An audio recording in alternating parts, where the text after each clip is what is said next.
बाद पीएम मोदी चीन की यात्रा भी करेंगे और यहाँ चीन के राष्ट्रपति शी जिनपिंग से भी मिलेंगे 31 अगस्त को। गलवान झड़प के बाद ये दूसरी औपचारिक मुलाकात होगी भारत चीन की। इस दरमियान सीमा विवाद पर वार्तालाप होने की भी संभावना है। और वहीं देखिए, भारत और कनाडा दोनों देशों ने नियुक्त किए अपने अपने देशों में उच्चायुक्त। दिनेश पटनायक व क्रिस्टोफर कूटर पर बड़ी जिम्मेदारी होगी। और वहीं प्रधानमंत्री नरेंद्र मोदी ने जापान जाने से पहले फिनलैंड के राष्ट्रपति से भी फोन पर बातचीत की। दोनों देशों के बीच व्यापार और तकनीकी सहयोग बढ़ाने पर भी सहमति बनी। चलिए दोस्तों, अगली बड़ी खबर देखिए। अब रिटेल स्टोर पर नहीं मांगा जाएगा आपका मोबाइल नंबर। सरकार की तरफ से नए नियम लाए जा रहे हैं। जल्द ही डेटा सुरक्षा को लेकर सरकार ये नियम बदलने जा रही है, जिसके तहत अब रिटेल स्टोर या हाउसिंग सोसाइटी या विजिटर मैनेजमेंट सिस्टम ग्राहकों से जबरन उनका मोबाइल नंबर नहीं ले सकेंगे। कंपनियों को मोबाइल नंबर लेने का कारण बताना होगा और डेटा सुरक्षा की भी गारंटी देनी होगी। आपने अक्सर देखा होगा दोस्तों, जब भी हम बड़े मॉल में या किसी रिटेल स्टोर पर जाकर खरीदारी करते हैं तो बिलिंग के लिए ग्राहकों से उनका मोबाइल नंबर मांगा जाता है काउंटर पर, राइट। लेकिन अब अगर ग्राहक नहीं देना चाहता मोबाइल नंबर तो नहीं देगा वो। डेटा सुरक्षा को लेकर सरकार ये नए नियम लेकर आ रही है। पूरे देश भारत में जल्दी ये नए नियम लागू होंगे। चलिए अगली बड़ी खबर देखिए। ऑनलाइन मनी गेम्स बैन के कानून को पहली बार चुनौती दी गई। गेमिंग फर्म A23 ने दायर किया मुकदमा। ऐसे में सवाल ये है कि क्या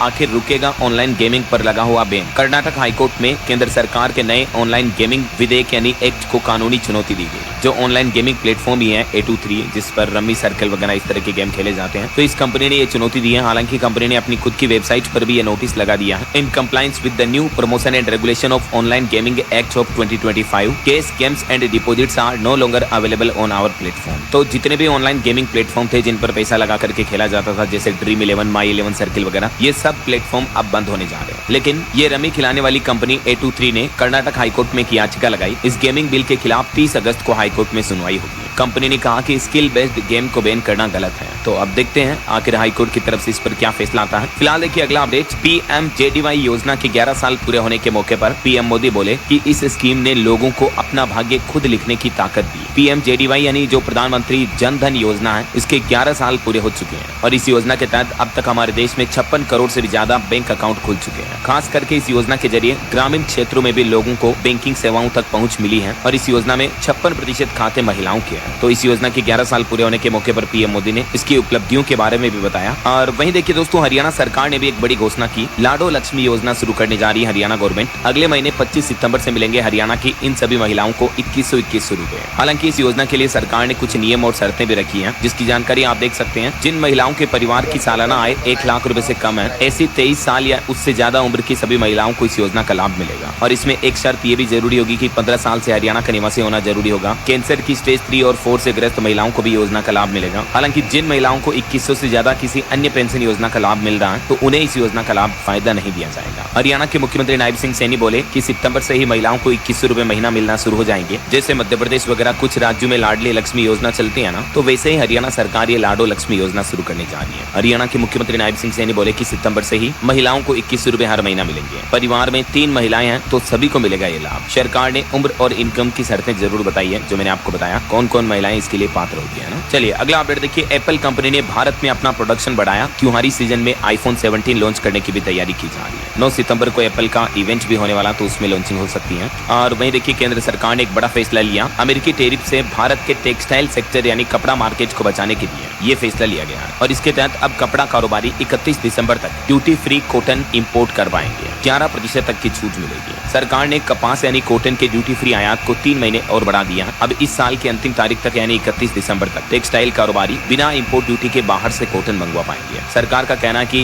50% अमेरिकी टैरिफ के बोझ से कारोबारियों को राहत देने के लिए ये फैसला लिया गया है। हालांकि इस फैसले पर दिल्ली के पूर्व सीएम अरविंद केजरीवाल ने भी कहा कि मोदी ने अमेरिकी कपास पर 11% टैक्स हटाया। यह किसानों के साथ धोखा है। केंद्र सरकार ने कहा कि टेक्सटाइल इंडस्ट्री की डिमांड के लिए हमने ऐसा किया है। और अमेरिकी टैरिफ पर एक रिपोर्ट सामने आ रही कि भारत के निर्यात में अमेरिका की 20% हिस्सेदारी है। ऐसे में अमेरिका द्वारा लगाए गए 50% टैरिफ से भारत के कई सारे सेक्टर्स पर गहरा असर पड़ने वाला है, जैसे James and jewellery, petroleum products, electronics and goods, drugs and pharmaceuticals समेत कई सारे इंडस्ट्री पर इफेक्ट पड़ेगा। और एक रिपोर्ट सामने आ रही कि अमेरिकी टैरिफ की वजह से देश में 10 लाख रोजगार को भी खतरा है। देश के प्रमुख व्यापारी संगठन chamber of trade and industry CTI के चेयरमैन ब्रिजेश गोयल का कहना है कि खास करके ये टैरिफ का असर भारत के textile, leather, James, jewellery, auto parts, chemical, pharma वगैरह इन सेक्टर के लिए एक बड़ा झटका होगा। इन सेक्टरों में काम करने वाले लगभग 10 लाख लोगों की नौकरियों पर भी खतरा बन गया है, क्योंकि ये बढ़े हुए टैरिफ के कारण भारतीय सामान अमेरिकी बाजार में करीब 33% महंगे हो जाएंगे। तो ऐसे में जो अमेरिका के खरीदार हैं वो भारत के बजाय चीन, वियतनाम या बांग्लादेश जैसे देशों से सामान लेना पसंद करेंगे। तो भारत के तकरीबन 48 अरब डॉलर के एक्सपोर्ट पर भी संकट छाया।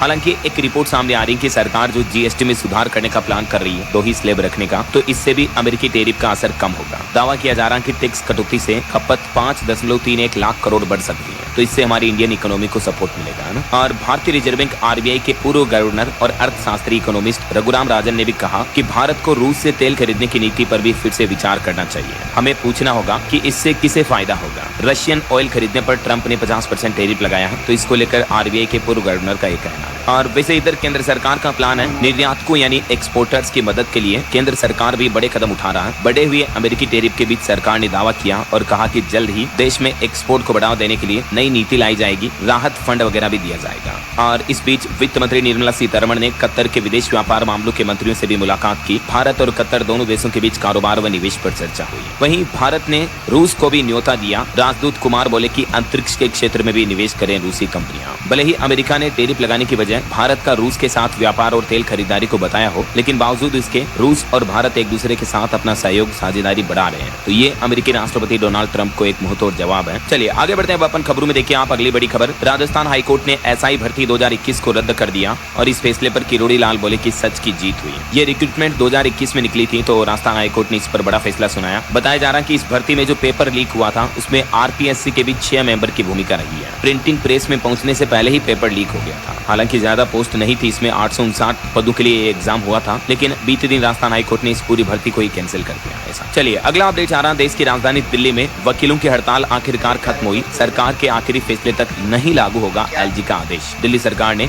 वकीलों को भी ये सांत्वना दी। और वही खबर आ रही न्यू चंडीगढ़ मुल्लापुर बैरियर पर 3 सितंबर को लगेगा जनता दरबार। विधायक अनमोल गगन मान को भी आमंत्रित किया गया। और खबर है हरियाणा पुलिस का नया ट्रांसफर पोर्ट, जवानों को मिलेगा अपनी पसंद के जिलों में तैनाती का मौका। दरअसल हरियाणा पुलिस ने पुरुष सिपाहियों और मुख्य सिपाहियों के ऑनलाइन ट्रांसफर की प्रक्रिया शुरू कर दी है, जो कि 25 सितंबर तक चलेगी। और इसमें पुरुष सिपाहियों को अपनी मनपसंद जगह पर ट्रांसफर का मौका होगा। चलिए अगला अपडेट आ रहा, हरियाणा के नीलोखेड़ी में जल्द ही शुरू होगा पहला FM रेडियो स्टेशन, गूंजेंगे ग्राम विकास के स्वर भी। और वही देखिए बिहार चुनाव से पहले एक गुड न्यूज आई। अगले महीने सितंबर में बिहार पटना से लेकर छपरा तक हर जिले में शुरू होगी बाइक टैक्सी सर्विस।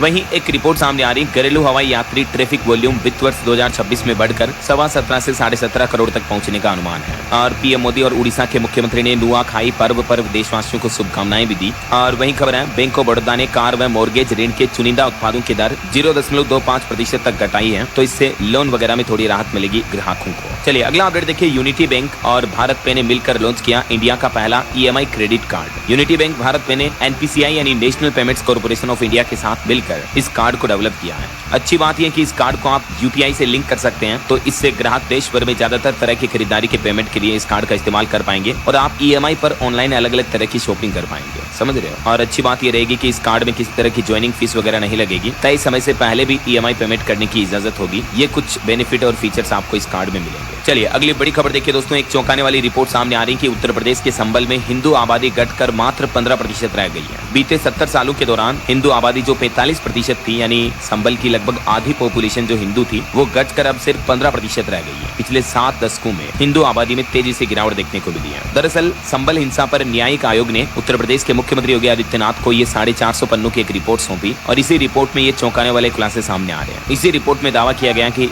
संबल में हिंदू आबादी घटकर सिर्फ 15% ही बची है। बाकी कुछ पलायन कर गए दूसरी जगहों पर बार बार दंगों व हिंसा वगैरह के चलते, और कुछ हिंदुओं की नई पॉपुलेशन जन्म दर में भी गिरावट देखने को मिली है। इसके पीछे की मुख्य वजह रही है। संबल न्यायिक जांच रिपोर्ट में बताया गया है, दंगों व सुनियोजित राजनीति की वजह से ये आबादी का इतना अनुपात बदला है। यही वजह है कि हिंदू आबादी इतनी घटी है। ये कुछ डेटा आप देख सकते हैं। और अगली बड़ी खबर देखिए, बिहार पटना हाईकोर्ट ने एक बड़ा फैसला सुनाया। कहा कि 12 साल सेवा पूरी करने वाले पंचायत शिक्षक होंगे प्रमोट। बिहार में पंचायत शिक्षकों को लेकर ये हाईकोर्ट ने महत्वपूर्ण आदेश दिया है नीतीश सरकार को। और वहीं देखिए दोस्तों, बिहार में संविदा पर होगी 5006 नर्सों की भर्ती। काम अगर अच्छा रहा तो सरकार का कहना है कि 60 साल तक नौकरी पक्की मिलेगी। शुरुआती सैलरी 15,000 रुपए रहेगी। बिहार में स्वास्थ्य विभाग विभाग राष्ट्रीय स्वास्थ्य मिशन के तहत ये 5006 ANM की संविदा पर भर्ती करने की घोषणा की है। तो इस बारे में ज्यादा जानकारी आप बिहार के स्वास्थ्य विभाग के पोर्टल पर अपडेट चेक कर लीजिएगा। चलिए अगली खबर आ रही है। मध्य प्रदेश में 27% OBC आरक्षण मामले पर सभी दल एक मत हुए। अब देश के सर्वोच्च न्यायालय सुप्रीम कोर्ट में 22 सितंबर को इस मुद्दे को लेकर सुनवाई होगी। मध्य प्रदेश के मुख्यमंत्री डॉक्टर मोहन यादव ने OBC रिजर्वेशन को लेकर सर्वदलीय बैठक बुलाई, जिसमें 27% आरक्षण देने पर सहमति बनी और विपक्ष ने भी इस पर समर्थन दिया। तो आखिरकार MP में सभी राजनीतिक दल एक साथ आए इस मुद्दे पर। अब लड़ाई श्रेय की है। कांग्रेस बोले कि हम लड़े, बीजेपी ने कहा मुख्यमंत्री का पहले से मन था।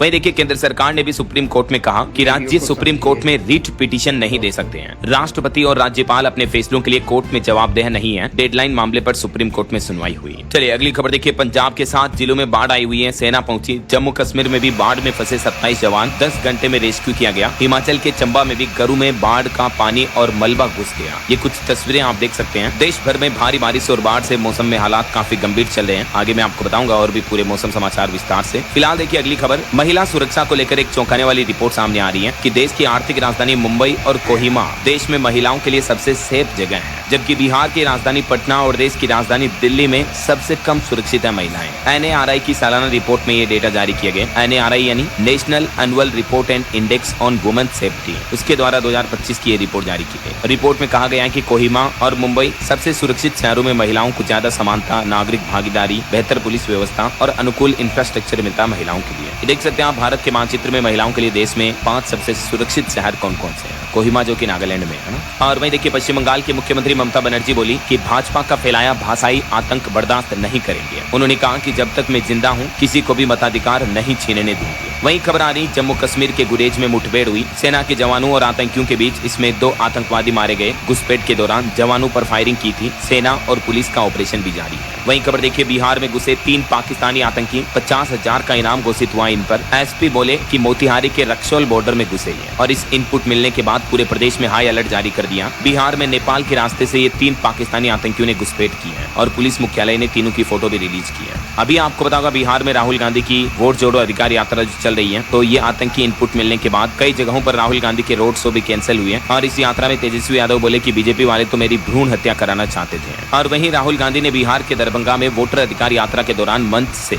संबोधन दिया और इस दरमियान कुछ लोगों ने PM मोदी और उनकी मां के लिए भी अपशब्द कहे। राहुल गांधी की रैली में PM मोदी की मां को अपशब्द कहने पर गृह मंत्री अमित शाह भी बोले कि राजनीति में मर्यादा की सारी सीमा लांघ दी, देश माफ नहीं करेगा। और PM मोदी को अपशब्द कहने के मामले पर कांग्रेस नेता के एक बयान पर राहुल गांधी के खिलाफ शिकायत भी दर्ज हुई। इधर देखिए बिहार में गिरिराज सिंह बोले कि राहुल गांधी का पूरा खानदान चोर है। स्टालिन को बुलाकर बिहार का अपमान किया, ये लोग दंगा कराना चाहते थे। और वहीं राहुल गांधी ने भी कहा कि जाति जनगणना से मिलेगा विकास का नया मॉडल, 50% आरक्षण की दीवार को तोड़ देंगे। तो ये कुछ राजनीतिक बयानबाजी चल रही है पॉलिटिकल मसले पर। चलिए आगे बढ़ते हैं खबरों में। देखिए आप बड़ी खबर। गुजरात अहमदाबाद एयरपोर्ट से 4 करोड़ का गांजा जब्त हुआ। बैंकॉक से आई युवती ट्रॉली बैग में छिपा कर लाई थी। बैग गुम होने से हुआ पर्दाफाश। और वहीं खबर देखिए बिहार में NDA की सीट शेयरिंग भी फाइनल हुई। JDU 102, भाजपा 101 और चिराग की पार्टी 20 सीटों पर चुनाव लड़ेगी। हम और RLM को 10-10 सीटें दी गई हैं। बिहार में जो विधानसभा चुनाव होने वाले हैं, तो इस बार बिहार में NDA गठबंधन की सीट शेयरिंग को लेकर लगभग तस्वीर साफ हो चुकी है। कुल विधानसभा चुनाव में सभी 243 सीटों को लेकर गठबंधन दलों के बीच ये सहमति बन गई है और सीट शेयरिंग कुछ इस तरह से की गई। चलिए दोस्तों अगला अपडेट देखिए। मध्य प्रदेश में अनुराग जैन बने रहेंगे MP के मुख्य सचिव। इनको 1 साल का कार्यकाल एक्सटेंशन मिल चुका है। आदेश जारी हुआ। 31 अगस्त को इनका कार्यकाल खत्म हो रहा था। तो अभी मध्य प्रदेश के मुख्य सचिव अनुराग जैन ही रहेंगे अगले 1 साल तक, है ना। और वहीं खबर देखिए चंडीगढ़ की मॉडल जेल में खुलेगा ITI। केंद्रीय मंत्री जयंत चौधरी ने इस जेल का दौरा किया और कहा कि कैदियों को मिलेगा वुड वर्क और सिलाई का प्रशिक्षण भी। इंजीनियरिंग शिक्षा दी जाएगी जेल में बंद कैदियों को भी। ऐसा। और राजस्थान की अनोखी घटना देखिए दोस्तों। उदयपुर में 55 साल की एक महिला ने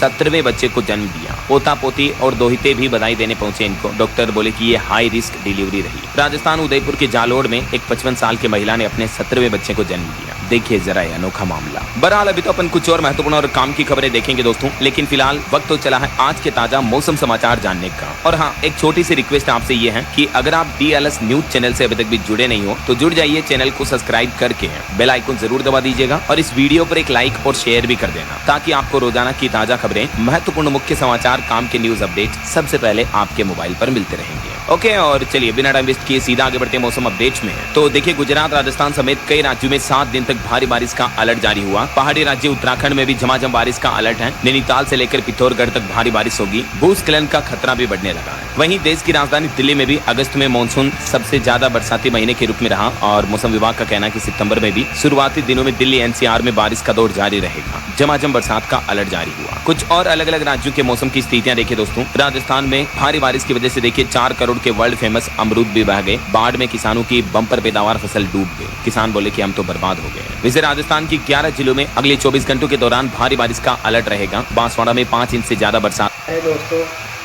मेरे इस चैनल को लाइक और सब्सक्राइब जरूर करिएगा। यदि आपको ये वीडियो पसंद आया है तो हमारी इस मेहनत के लिए प्लीज़ मेरे चैनल को लाइक और सब्सक्राइब जरूर करिएगा।